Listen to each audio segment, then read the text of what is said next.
studio with me today, we have Al Costanzo. Welcome, Al. Hi, thanks, Renee. We had Al in, gosh, has it been like 2 years? It's been a year and a been half? minute, Somewhere yeah. like that. A minute. It has been a minute. Al is back again. He is a parishioner at the Cathedral of St. Joseph, an artist and an art teacher. And I wanted him to come back to talk about beauty and art and how we can, I guess, judge art. He'll say it much better than I am. But to be able to evaluate art and understand what beauty is and what we're seeing. So thank you so much for coming in. Yeah. Again, thanks for having me. Yeah. So Al, will you remind us who you are and what you do? Sure, yeah. So I'm Al Costanzo. I'm an artist and art teacher in Sioux Falls here. I do mostly oil painting, but work in a little bit of iconography too, that Eastern tradition. And this fall, I'll be teaching at the O'Gorman Catholic High School and at the junior high as well. That's going to be awesome. Yeah, looking forward to I it. know you were, at the time we talked to you before, I think you were not teaching at the time, but you were really excited about finding a way to get back into it. So I'm really glad you're back, and those kids are going to love you. Yeah, I feel blessed to have the opportunity. Yeah. And, I can't wait to get in there and get started with those guys. Great. Okay. So we'll jump right into our topic. So you often hear like something to the effect of beauty is in the eye of the beholder. I think we've all heard that a million times. Is that really true? And if not, why not? Well, to a degree. Okay. But our friend, the great theologian St. Thomas Aquinas, would tell us that beauty exists regardless of whether or not we perceive it. Okay. So we all have our subjective taste. You know, what painting you want to hang over your sofa is up to you. Yeah. But that doesn't mean that there aren't standards that we can look at objectively versus subjectively.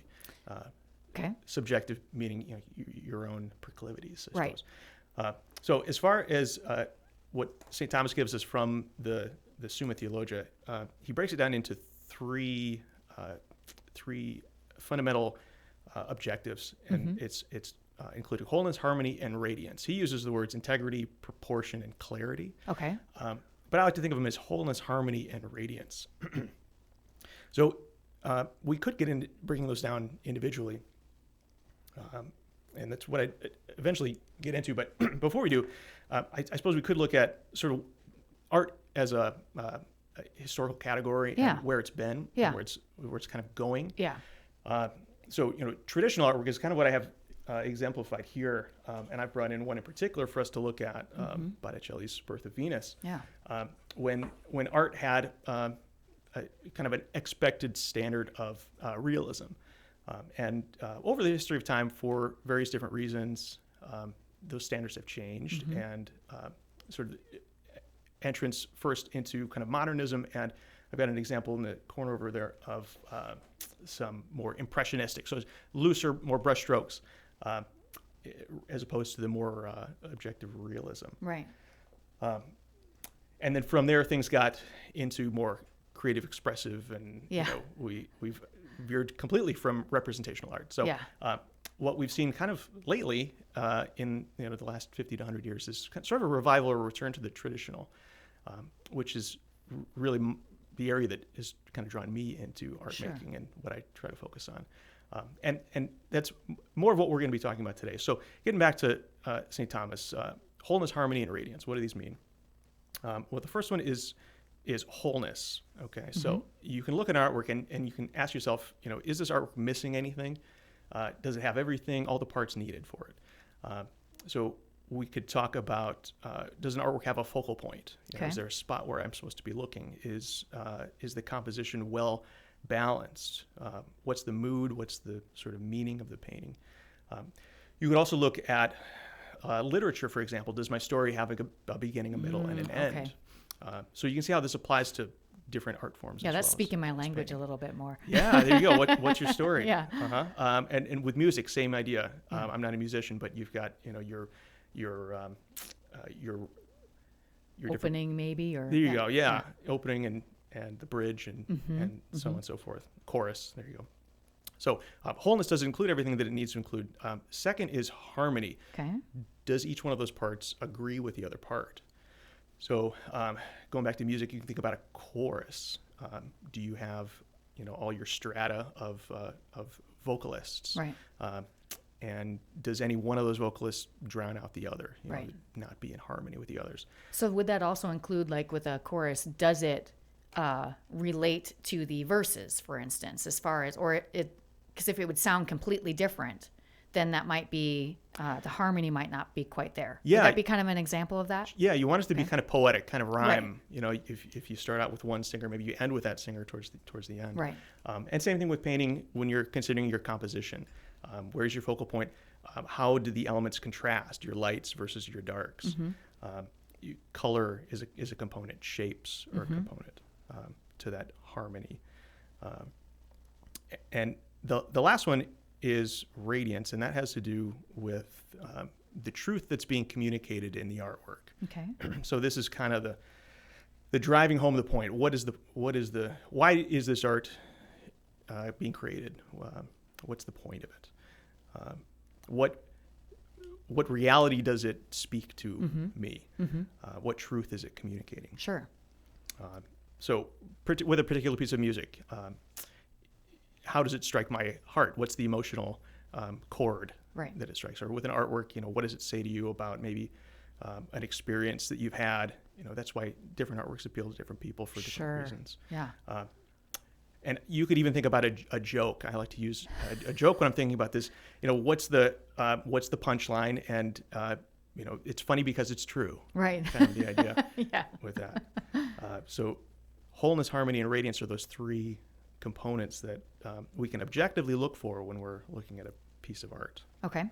So does it matter, Al, if you're viewing something, if you see a piece of art subjectively, is it a bad thing to judge it that way, or is it just a different way to judge it? Like how do we approach that? Because a lot of people will be like, well, but it's beautiful to me, even though it's not beautiful to you. So therefore it's definitely beautiful.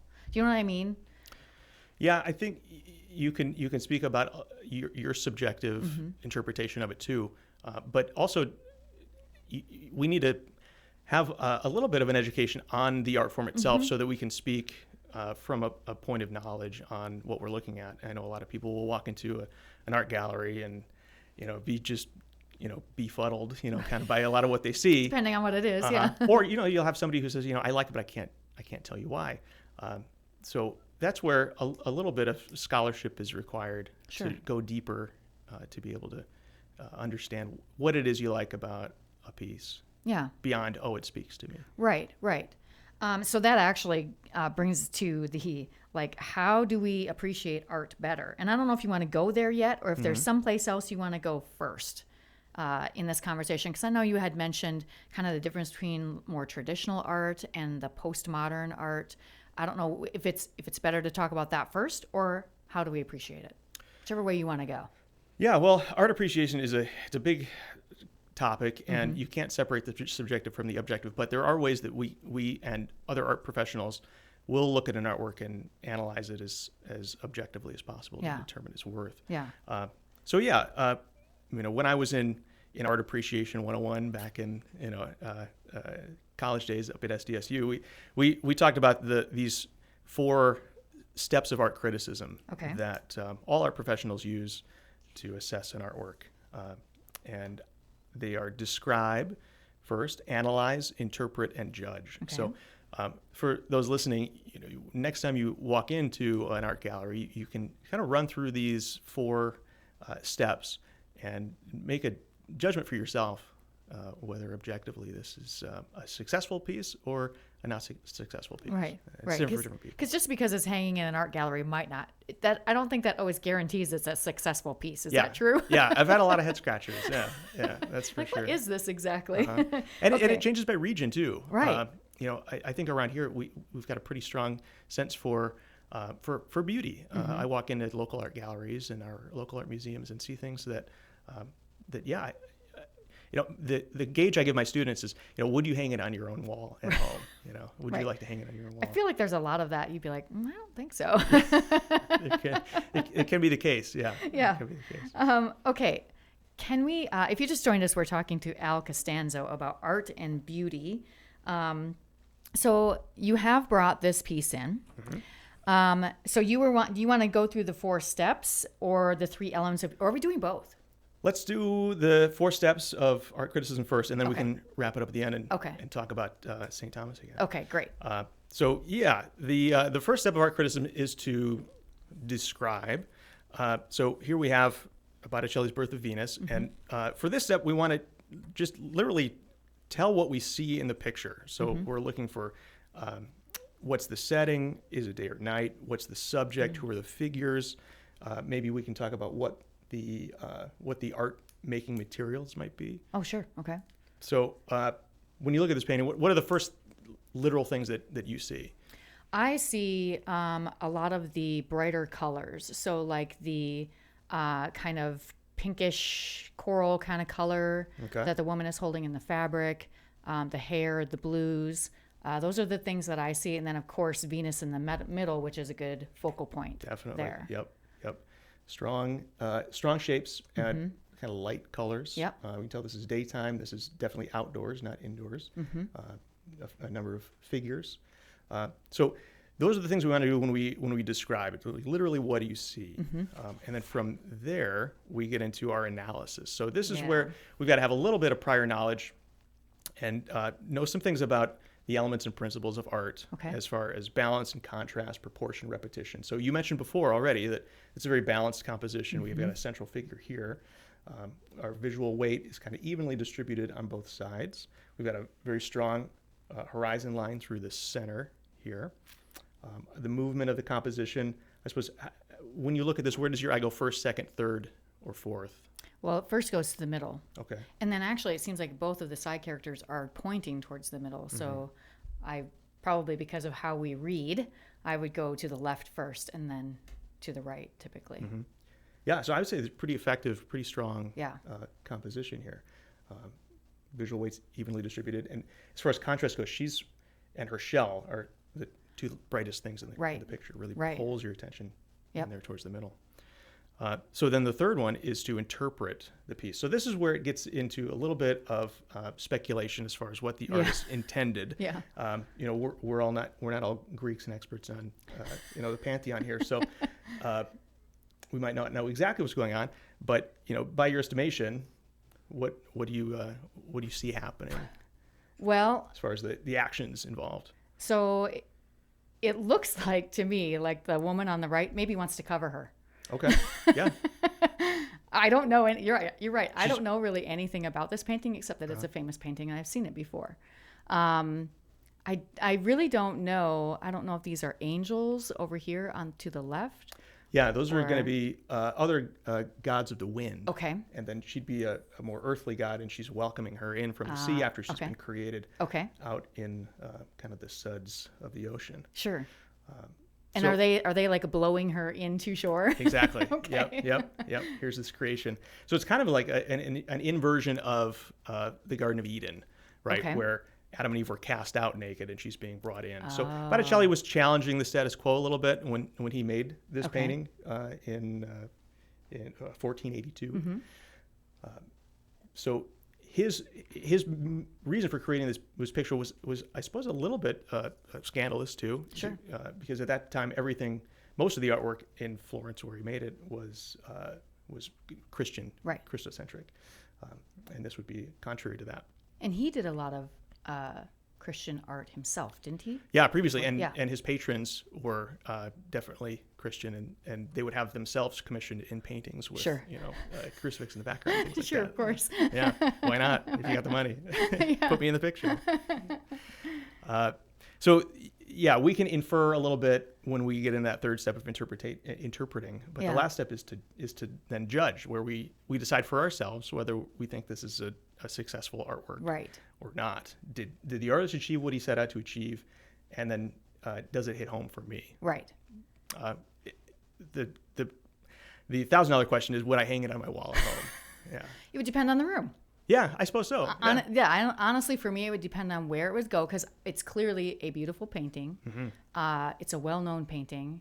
Would I run out and buy it and hang it in my house? I don't know if I would. But if I had the right space, I might. Because like I said, it's a beautiful painting. Yeah, I think so. If we go back to St. Thomas, we objectively, is it beautiful in the first place? And yeah, I think so. It's beautifully rendered. We talk about craftsmanship in the classroom a lot. Did the student rush through the piece? It doesn't look like that was the case here. Anatomically, the figures are beautifully created, and ultimately the idea with beauty is we're connecting it to God. Everything beautiful comes from God, and the artist's role is to participate in a very small way in that creation of beauty. Yeah, we've got an important role as artists to be able to highlight that. Right. I keep coming back to our example of the beautiful cathedral here. Yeah.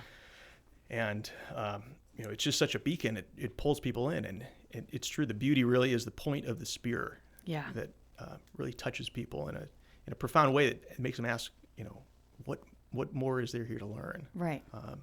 This is important. This means something. There's a reason why our cathedrals are as beautiful as they are, and our popes are adorned the way they are, and yes, the altars, everything. For sure. Yeah. To bring attention to those things. So I think one thing because some of you might be thinking, well, why are we talking about this on Catholic Views? And I think it's important to remember, and probably this is some of what Aquinas talks about, that this isn't just about paintings, but it's also about our churches and those things that we make beautiful and what they're pointing to, as you mentioned. And it's important to raise people's minds and hearts to something higher, which hopefully will take them to God. So and one great resource that I encourage anyone to go look at is St. Pope John Paul II's the letter to artists that he put out back in 1999, and where he really upheld the role of the artist as something vital and essential for our culture. And the church needs artists as much as artists need the church. Yeah. Because again, the artist is the kind of the messenger of that beauty. Right. And it's the church that has carried Western culture, and art wouldn't be what it is today without the Christian patrons and the saints that got us through the Renaissance period. Yeah. Sort of rebirth, renewal of artwork. Where we started to focus more on what it means to be human, and what the human eye is used to seeing, and incorporating that into our artwork, is rather than having figures look a little elongated and kind of almost alien-like. Exactly. Yeah. Bringing it back into more of the naturalistic realm. Yeah. And that's what we saw in that Renaissance period. And since then, art has gotten into, we look through the Impressionistic period, very everyday, very mundane. So we've gone from the most dramatic scene in human history of the Passion of the Christ to Mary Cassatt washing her daughter in a wash tub. Right. That kind of idea.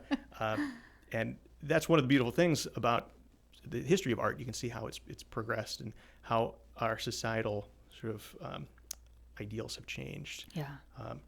But that's again another thing that's so great about this sort of revival of traditional artwork that we're seeing lately is, in our world where there's a lot of confusion, people are starting to sort of rediscover the classics. The school that I went to in New York City is the Grand Central Atelier, and they come out of this sort of revival of the classical academic art, where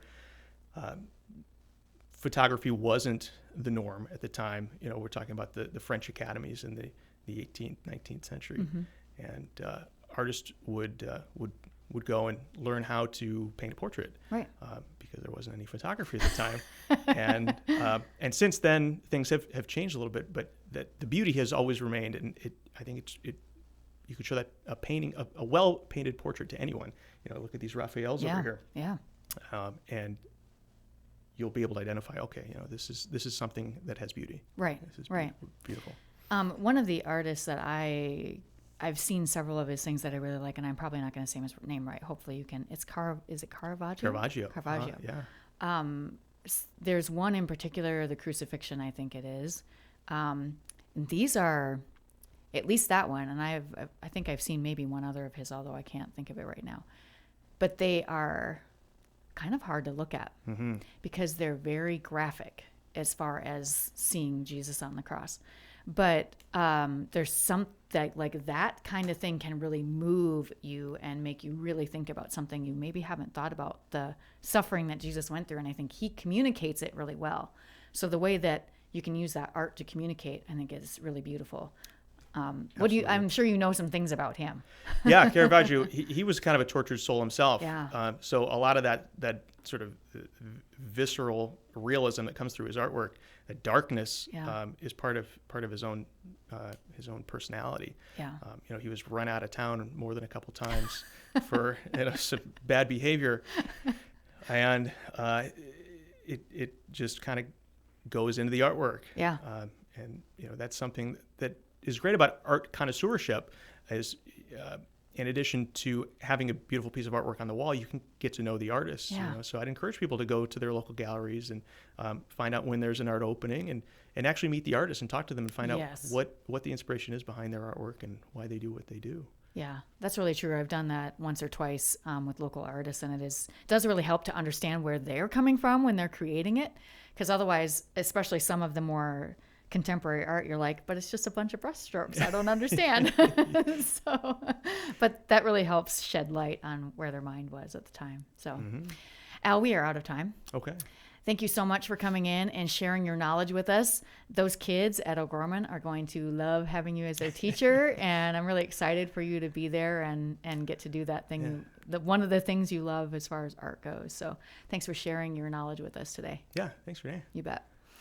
If you need to find us on social media, you can always find us at Facebook, Instagram, Twitter, X, sorry about that, and YouTube at SF Diocese anytime. That's it for us today. Hope you'll join us again next week for more Catholic Views.